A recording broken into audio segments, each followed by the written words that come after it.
They're going to be looking for hard points within the building. So if something happens and there might be a threat on the president, where can they take the president and put him in that building to protect them until they figure out how to get him out of there? Because sometimes it might not be wise to take him from maybe a building where you might have secure locations within the building, to take him outside, get him outside in the public view, or get him on the road where it might be more dangerous, right? So, but they might not be able to move him until maybe they secure a pathway too.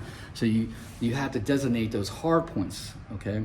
And it could be multiple, especially if you're dealing with multiple floors. And then routes, you got to know your different routes, and then you got to place your vehicle in certain places to where if you have to evac the president, he can go to that vehicle, and you might have different, exit points covered with different vehicles in case, if you have to go out your primary exit, maybe you can't go that way because maybe there's bad guys over there. So then now you got to do an alternate exit. All right. So you're going to have vehicles stashed on those exits. All right.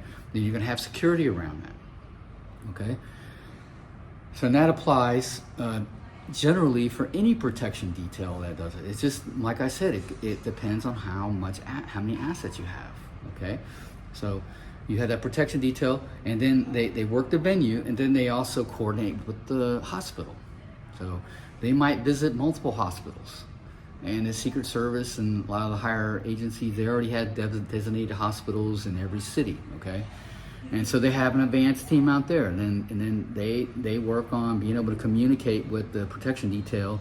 If something happens and need to rush the president to the hospital, they're already communicating. Okay, and then they work with the security of the hospital. So if there's any security in any place, they're working with them. All right,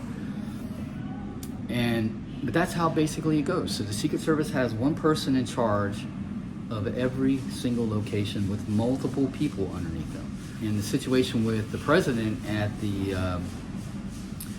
his speech, okay, where he gave in Pennsylvania, you're going to have one Secret Service agent that was in charge of that whole advanced team, all right?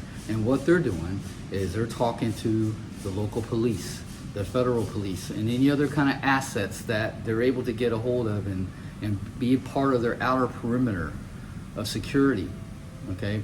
Because if the president's going to speak here, there's going to be concentric layers of security around him, okay? So you're going to have his protection detail around him. Then you're going to have another layer of security around them, and you're going to have another layer of security.